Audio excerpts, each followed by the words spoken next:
ತದ್ಗುರುಭ್ಯೋ ನಮಃ. ಅಖಂಡ ಮಂಡಲಾಕಾರಂ ವ್ಯಾಪ್ತಂ ಯೇನ ಚರಾಚರಂ ತತ್ಪದಂ ದರ್ಶಿತಂ ಯೇನ ತಸ್ಮೈ ಶ್ರೀ ಗುರವೇ ನಮಃ. ನಮಸ್ತೆ, ನಾನು ನಿಮ್ಮ ಆಚಾರ್ಯ ಗುರೂಜಿ. 2025ನೇ ವರ್ಷದ ರಾಶಿ ಭವಿಷ್ಯವನ್ನು ನೋಡುವಂಥದ್ದು. ನೋಡಿ, ವಿಶೇಷವಾಗಿ ಕಟಕ ರಾಶಿಯವರಿಗೆ ಈ ವರ್ಷ ಕಟಕ ರಾಶಿಯವರಿಗೆ ಏನೆಲ್ಲ ಅನುಕೂಲಗಳಿದೆ ಮತ್ತೆ ಏನೆಲ್ಲ ಅನಾನುಕೂಲಗಳಿದೆ ನೋಡುವಂಥದ್ದು.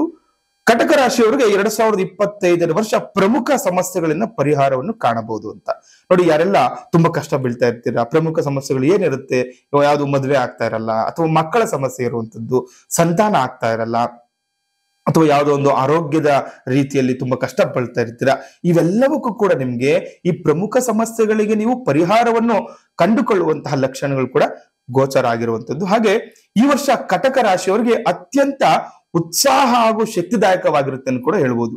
ನೋಡಿ, ಈ ಕಟಕ ರಾಶಿಯವರಿಗೆ ಈ ವರ್ಷ ಏನಂದ್ರೆ, ನೀವು ಏನೇ ಒಂದು ಕೆಲಸ ಮಾಡಿ ಉತ್ಸಾಹದಾಯಕವಾಗಿ ಕೆಲಸಗಳನ್ನು ಮಾಡ್ತೀರಾ, ಹಾಗೆ ಶಕ್ತಿದಾಯಕವಾಗಿ ಕೆಲಸ ಮಾಡ್ತೀರಾ ಅಂತ. ಇಷ್ಟು ದಿನ ಯಾವ್ದಾದ್ರು ಕೆಲಸ ಮಾಡ್ಬೇಕಂದ್ರೆ ಏನಪ್ಪಾ ಮಾಡ್ಬೇಕೋ ಬೇಡವೋ ಆತರ ನಾವು ಮನಸ್ಥಿತಿನೂ ಕೂಡ ನಮ್ಮಲ್ಲಿ ಏನಾಗುತ್ತೆ, ತೊಂದರೆಗಳಾಗಿರುತ್ತೆ. ಆದ್ರೆ ಈ ವರ್ಷ ಮಾಡುವಂತಹ ಕೆಲಸ ಕಾರ್ಯಗಳು ಎಲ್ಲವೂ ಕೂಡ ಯಶಸ್ವಿಯಾಗುತ್ತೆ ಅಂತ. ಯಾವಾಗ ನಾವು ಉತ್ಸಾಹದಿಂದ ಕೆಲಸ ಕಾರ್ಯಗಳನ್ನು ಮಾಡ್ಕೊಳ್ತೀವಿ ಅವೆಲ್ಲವೂ ಕೂಡ ಯಶಸ್ಸಿನ ದಾರಿ ಕಾಣ್ತೇವೆ ಅಂತ. ಹಾಗೆ ಮಾರ್ಚ್ ತಿಂಗಳ ನಂತರ ಯಾವುದೇ ಕೆಲಸ ಕಾರ್ಯಗಳಲ್ಲಿ ಹಿರಿಯರ ಮಾರ್ಗದರ್ಶನ ಪಡೆದುಕೊಳ್ಳುವುದು ಉತ್ತಮ ಅಂತ. ನೋಡಿ, ಏನೇ ಒಂದು ಕೆಲಸ ಮಾಡಿ ಹಿರಿಯರ ಮಾರ್ಗದರ್ಶನ ಯಾಕೆ ಬೇಕು ಅಂತ, ಯಾಕಂದ್ರೆ ಅವರೆಲ್ಲ ಅನುಭವಸ್ಥರಿರ್ತಾರೆ, ಒಳ್ಳೆಯದು ಕೆಟ್ಟದೆಲ್ಲವನ್ನು ಕೂಡ ತಿಳ್ಕೊಂಡ್ಬಿಟ್ಟಿರ್ತಾರೆ. ಹಾಗಾಗಿ ಹಿರಿಯರ ಮಾರ್ಗದರ್ಶನ ಯಾವಾಗ ನಾವು ತೆಗೆದುಕೊಳ್ತೀವಿ ಆವಾಗ ಮಾಡತಕ್ಕಂತಹ ಕೆಲಸ ಕಾರ್ಯಗಳಲ್ಲಿ ಅನುಕೂಲ ಆಗುತ್ತೆ ಅಂತ.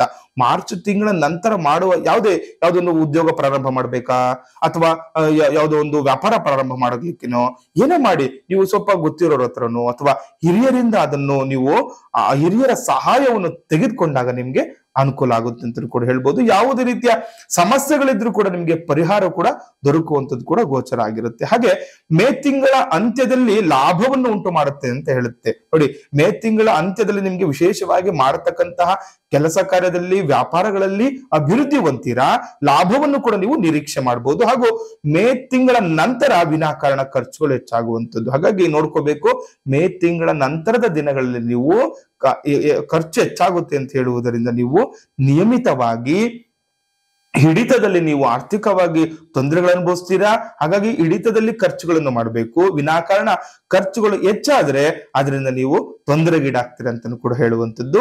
ಹಾಗೆ ವಿದೇಶದಲ್ಲಿ ಹಾಗೂ ಪರಸ್ಥಳದಲ್ಲಿ ವಾಸಿಸುವವರಿಗೆ ಹೆಚ್ಚು ಲಾಭದಾಯಕವಾಗಿರುತ್ತೆ ಅಂತ. ಈಗ ಯಾರೆಲ್ಲ ಕಟಕ ರಾಶಿಯವರು ಬೇರೆ ದೇಶದಲ್ಲಿ ಕೆಲಸ ಮಾಡ್ತಾ ಇರ್ತೀರಾ ಅವ್ರಿಗೆ ತುಂಬಾ ಅನುಕೂಲಕರ ದಿನ, ಅಥವಾ ಪರಸ್ಥಳ ಅಂತಾನು ಕೂಡ ಹೇಳ್ಬೋದು. ಎಲ್ಲೋ ಯಾವ್ದೊಂದು ಹಳ್ಳಿಯಿಂದ ಬೇರೆ ಕಡೆ ಬೆಂಗಳೂರಲ್ಲಿ ಬಂದು ಜೀವನ ಮಾಡುವಂಥದ್ದು, ಅಥವಾ ಬೇರೆ ಪುಣೆನೋ ಅಥವಾ ಹೈದರಾಬಾದ್ ಅಲ್ಲಿ ಅಂದ್ರೆ ಬೇರೆ ಸ್ಥಳಗಳಲ್ಲಿ ಯಾರೆಲ್ಲ ಕೆಲಸಗಳನ್ನು ಅಲ್ಲಿ ವಾಸ ಮಾಡ್ಕೊಂಡು ಅಲ್ಲಿ ನೀವು ಯಾವ್ದೋ ವ್ಯಾಪಾರ ಉದ್ಯೋಗಕ್ಕೋಸ್ಕರ ಹೋಗಿರ್ತೀರಾ ಅವರೆಲ್ಲರಿಗೂ ಕೂಡ ಲಾಭದಾಯಕವಾಗಿರುತ್ತೆ, ಅನುಕೂಲ ಆಗುತ್ತೆ ಅಂತ ಕೂಡ ಹೇಳ್ಬೋದು ಕಟಕ ರಾಶಿಯವರಿಗೆ. ಹಾಗೆ ಕುಟುಂಬ ವಿಚಾರದಲ್ಲಿ ಹಾಗೂ ಆರ್ಥಿಕ ವ್ಯವಹಾರಗಳಲ್ಲಿ ಎಚ್ಚರಿಕೆಯಿಂದ ಕೆಲಸ ಕಾರ್ಯಗಳನ್ನು ಮಾಡ್ಕೋಬೇಕು ಅಂತ. ನೋಡಿ, ಕುಟುಂಬದಲ್ಲಿ ಆರ್ಥಿಕವಾಗಿ ಅಂತ ಹೇಳ್ತಾ ಇದೆ. ನೋಡಿ, ಧನದ ವಿಚಾರವಾಗಿ, ಹಣದ ವಿಚಾರವಾಗಿ ಈ ವರ್ಷ ತುಂಬಾ ಸರಿ ಜಾಗೃತಿಯಿಂದ ಇರಬೇಕು ಅಂತ ಹೇಳ್ತಾ ಇದೆ. ಕಟಕ ರಾಶಿಯವರು ಕುಟುಂಬ ವಿಚಾರದಲ್ಲೂ ಕೂಡ ಎಚ್ಚರಿಕೆಯಿಂದ ಇರಬೇಕು. ವಿನಾಕಾರಣ ಜಗಳಗಳಾಗುವಂಥದ್ದು, ಕುಟುಂಬದಲ್ಲಿ ವಿನಾಕಾರಣ ವಿರಸಗಳು ಉಂಟಾಗುವಂಥದ್ದು ಕೂಡ ಗೋಚರ ಆಗಿರುವುದರಿಂದ ಈ ವರ್ಷ ಕಟಕ ರಾಶಿಯವರು ಎಚ್ಚರಿಕೆಯಿಂದ ಕೆಲಸ ಕಾರ್ಯಗಳನ್ನು ಮಾಡ್ಕೋಬೇಕು, ವ್ಯವಹಾರಗಳನ್ನು ಕೂಡ. ಹಾಗೆ ಮೇ ತಿಂಗಳ ನಂತರ ರಾಹುವಿನ ಬದಲಾವಣೆಯಿಂದಾಗಿ ಅನಿರೀಕ್ಷಿತ ಸಮಸ್ಯೆಗಳು ಎದುರಾಗುವಂಥದ್ದು. ನೋಡಿ, ಏನ್ ಹೇಳ್ತಾ ಇದ್ದಾರೆ, ಅನಿರೀಕ್ಷಿತ ಸಮಸ್ಯೆ. ತುಂಬಾ ಚೆನ್ನಾಗಿ ಕುಟುಂಬದಲ್ಲಿ ತುಂಬಾ ಚೆನ್ನಾಗಿರ್ತೀರಾ, ಯಾರೋ ಮೂರನೇ ವ್ಯಕ್ತಿಯಿಂದ ಏನಾಗ್ಬಿಡುತ್ತೆ ಸಮಸ್ಯೆಗಳು ತಂದಿಟ್ಕೊಂಡ್ಬಿಡ್ತೀರಾ, ಅಥವಾ ಯಾವ್ದೋ ಆರೋಗ್ಯ ಸಮಸ್ಯೆಗಳು ಇದ್ದಕ್ಕಿದ್ದಂತೆ ಬರುವಂತದ್ದು, ಅಥವಾ ಧನ ನಷ್ಟ ಆಗುವಂಥದ್ದು. ನೋಡಿ, ಏನಾಗ್ಬಿಡುತ್ತೆ, ಈ ರಾಹುಗ್ರಹ ಎಂಟ್ರಿ ಆದಾಗ ಜೀವನದಲ್ಲಿ ಯಾರಿಗೂ ಹಣ ಕೊಟ್ಟು ಕಳ್ಕೊಂಡ್ಬಿಡ್ತೀರಾ, ದುಡ್ಡು ಕೊಟ್ಬಿಟ್ಟಿರ್ತೀರಾ, ಕೊಡ್ತಾರೆ ಅಂತ ನೀವು ನಿರೀಕ್ಷೆಯಲ್ಲಿ ಇರ್ತೀರಾ. ಆದ್ರೆ ಅವರು ಆ ನಿರೀಕ್ಷೆಗೆ ನಿಮ್ಗೆ ವಿರುದ್ಧ ಆಗ್ಬಿಡ್ತಾರೆ, ಹಣವನ್ನು ಕೊಡೋದಿಲ್ಲ, ತೊಂದರೆಗೀಡಾಗ್ತೀರಾ. ಹಾಗಾಗಿ ಅಂತ ಎಲ್ಲ ಸಮಸ್ಯೆಗಳನ್ನು ಎದುರಿಸಬೇಕಾಗುತ್ತೆ. ಹಾಗೆ ಪ್ರೇಮ, ವಿವಾಹ ಹಾಗೂ ವೈವಾಹಿಕ ವಿಚಾರಗಳಿಗೆ ಸಂಬಂಧಿಸಿದಂತೆ ಆಲೋಚಿಸಿ ನಡೆದುಕೊಂಡ್ರೆ ಉತ್ತಮ ಫಲಿತಾಂಶ ಸಿಗುತ್ತೆ ಅಂತ. ಅಂದ್ರೆ ನೋಡಿ, ಎಲ್ಲೋ ಒಂದು ಪ್ರೇಮ ವಿಚಾರದಲ್ಲಿ ಸಿಗಾಕೊಂಡ್ಬಿಟ್ಟಿರ್ತೀರಾ, ಅಥವಾ ಮದುವೆ ವಿಚಾರದಲ್ಲಿ, ಅಥವಾ ಮದುವೆ ಆದ ನಂತರನೂ ಕೂಡ ನಿಮ್ಗೆ ಸ್ವಲ್ಪ ಯೋಚನೆ ಮಾಡ್ಬೇಕಾಗುತ್ತೆ. ಇದಕ್ಕೆ ಸಂಬಂಧಪಟ್ಟಂತಹ ಕೆಲಸ ಕಾರ್ಯಗಳಲ್ಲಿ ವಿಘ್ನ ಅಂತಾನು ಕೂಡ ಹೇಳ್ಬೋದು. ಹಾಗಾಗಿ ಯಾವುದೇ ಒಂದು ಒಂದು ನೀವು ಒಂದು ಸ್ಟೆಪ್ ಮುಂದೆ ತಗೋಬೇಕು ಅಂತಿದ್ರೆ, ಒಂದು ಹೆಜ್ಜೆ ಇಡಬೇಕು ಅಂದ್ರೂ ಕೂಡ ನೀವು ಆಲೋಚನೆ ಮಾಡಿ ಕೆಲಸ ಕಾರ್ಯಗಳನ್ನು ಮಾಡ್ಕೋಬೇಕು.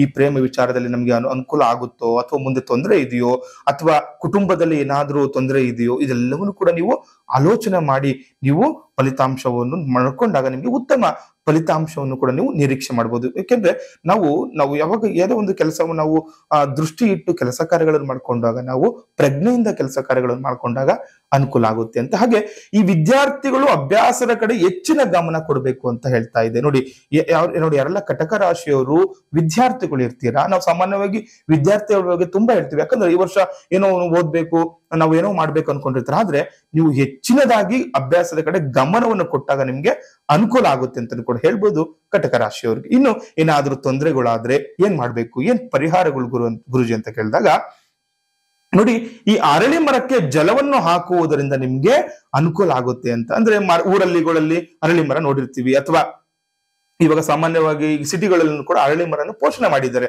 ಆ ಒಂದು ಮರಕ್ಕೆ ನಿಯಮಿತವಾಗಿ ನಿಮ್ಗೆ ಯಥಾಶಕ್ತಿ ಎಷ್ಟಾಗುತ್ತೋ ಅಷ್ಟು ಒಂದು ಜಲವನ್ನು ಅಲ್ಲಿ ಹಾಕುವುದರಿಂದ, ಮತ್ತೆ ಅಲ್ಲಿ ಆ ಒಂದು ಅರಳಿ ಮರಕ್ಕೆ ಪೂಜೆಯನ್ನು ಮಾಡಿಸುವುದರಿಂದ ನಿಮ್ಗೆ ಅನುಕೂಲ ಅಂತ.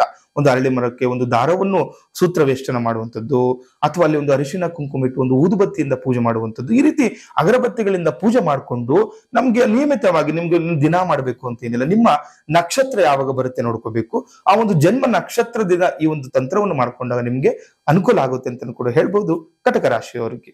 ಲೋಕ ಸಮಸ್ತ ಸುಖಿನೋ ಭವಂತು, ಸಮಸ್ತ ಸನ್ಮಂಗಳಾನಿ ಭವಂತು. ಹರೇ ಶ್ರೀನಿವಾಸ.